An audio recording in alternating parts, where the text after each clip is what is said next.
there. Something's coming. Welcome to another episode of Red Reviews. Well, it took us 8 years to get here, but finally, here we are. All the questions that the first Cloverfield movie left us with, we're going to get answers to those. Except no, we're not. This isn't a sequel. J.J. Abrams himself says there's a reason this is not called Cloverfield 2. This is 10 Cloverfield Lane, being referred to as a blood relative to its counterpart here, the first Cloverfield movie. Now, one thing these movies do have in common is the amount of secrecy that has surrounded them. This movie was super secret when it came out. We didn't ever get to see a picture of what the monster looked like. That was the thing driving it, the viral marketing and what is out there, what's destroying the city. The same amount of secrecy shrouds this movie. A little over a month ago, we didn't even know this movie existed, but here we are now. In less than an hour, it's going to hit cinemas worldwide. So the same type of intrigue and mystery surround both projects. So, what is the movie about? We know very little other than it's three people in a bunker underground. John Goodman saying that he knew something was coming. He knew this would happen. He rescues these two people, and he's keeping them down there in the bunker, and he's the only reason that they're alive. But what's going on outside the bunker? Now, J.J. Abrams has said in interviews that this movie, 10 Cloverfield Lane, is going to be an installment in this anthology they're creating. What's being referred to as the Cloververse. So is Cloverfield now going to be the new shared universe?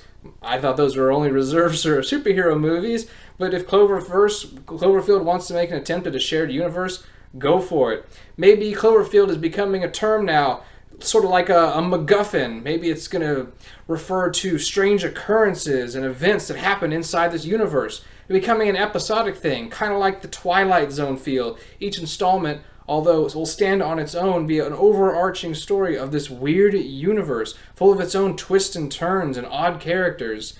So, who knows? We can only speculate so much about this movie right now. So many questions. Is there a monster at all? What's outside the bunker? Is John Goodman good, bad? Is he crazy?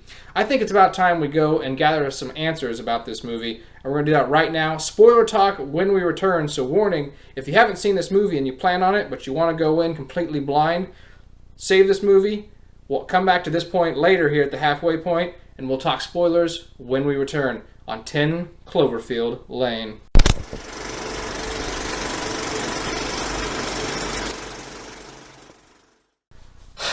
All right. You guys still with me? Okay, spoiler talk. Here we go. We just got back from 10 Cloverfield Lane. What a ride. Now, let's talk about everything that happens up until right around the 90-minute mark.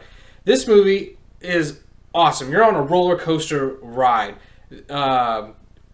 The sound editing is awesome. From the doors, the big doors, because you're underground in the cellar. It's supposed to be a bomb shelter. So the huge doors, when they close and open and slam, and the footsteps, and that's just phenomenal.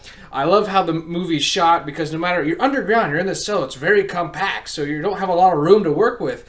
But the movie works in that space. And still within those spaces, when she's calling through the air ducts at times, the movie gets smaller. So even inside these spaces, you have the whole cellar that they're in. And then you have the room that she lives in. And then you have the air ducts that she crawls through. Everything just keeps getting smaller and more claustrophobic as you move on. And the casting of this movie is what made this movie. This movie would not have worked without the cast. And only 3 people, for the most part, are the cast of this movie. And let me tell you, the one thing that stands out, the one thing that made this movie work, this movie would fall apart without it, and that is Mr. John Goodman, ladies and gentlemen. What a phenomenal role he undertook. What a performance we got out of him.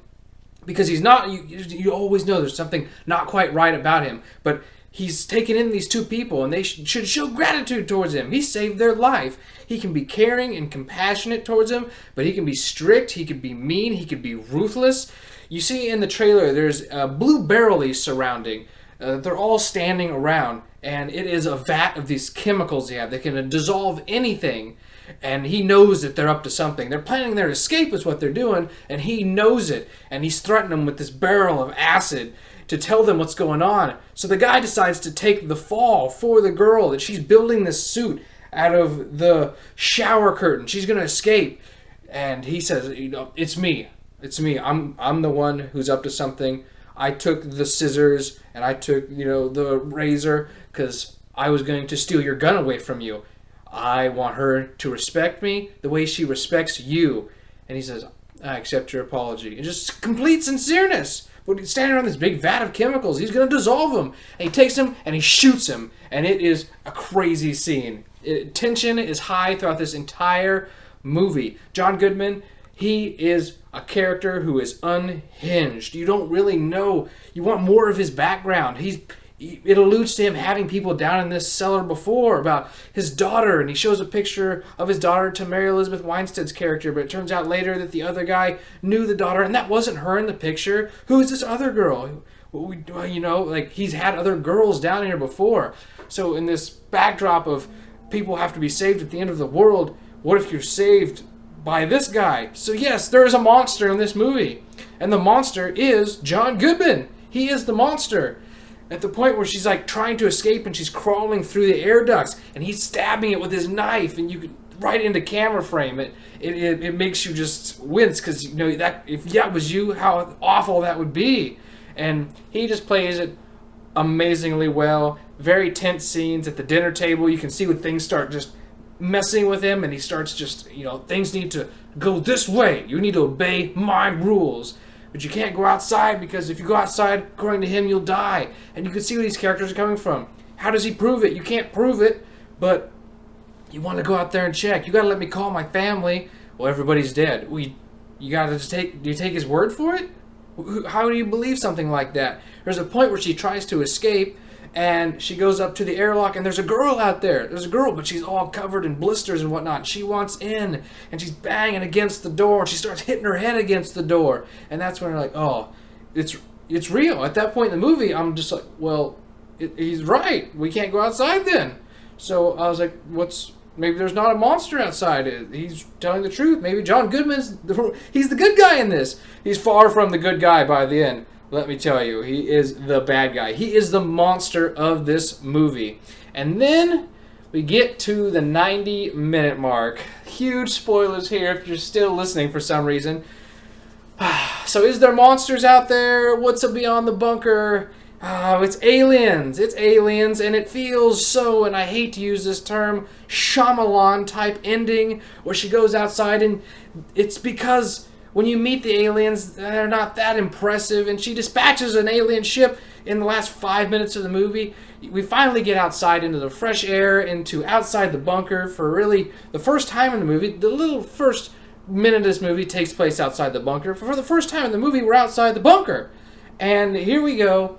Aliens. Aliens show up. She takes a Molotov cocktail. She throws on the alien ship. The alien ship blows up, and there we go. Then she drives off to go rendezvous with, she thinks, other survivors, and who knows from there. It feels like such a tacked-on ending, and I think the problem, maybe aliens would have worked if the monster inside the bunker, John Goodman, wasn't so phenomenal. He overshadowed any monster that was going to be on the outside of the bunker. So when she gets out there, and then the alien spaceship flies, to try and come and get her, and it feels just so tacked on. Up until that 90-minute mark, with John Goodman's character and the tension, the edge of your seat, white knuckle thriller we had going on, I was going for A+, and then that alien spaceship came around, and the alien dog, and it just was so far removed from everything that had been leading up to that point. This is a character-driven movie, and then all of a sudden, right here in the last 4 or 5 minutes, there's CG aliens running around with the alien ships, and she takes one out, and went in 5 minutes with a bottle of vodka and a lighter, and you're just like, well, that wasn't much of a threat. How did it kill everybody? She took it out in 2 minutes. It wasn't even that much of a build-up, and you could barely see the alien, and I know Cloverfield is known for not seeing the aliens, but so we had an A+. I was going for an A+. In the theater, I was like, I gotta give this movie an A+. This is phenomenal. And then that tacked-on ending, I gotta drop it down to a B+, guys. It's still a good movie up until that point. Maybe you like the alien ending. Maybe that twist will do it for you.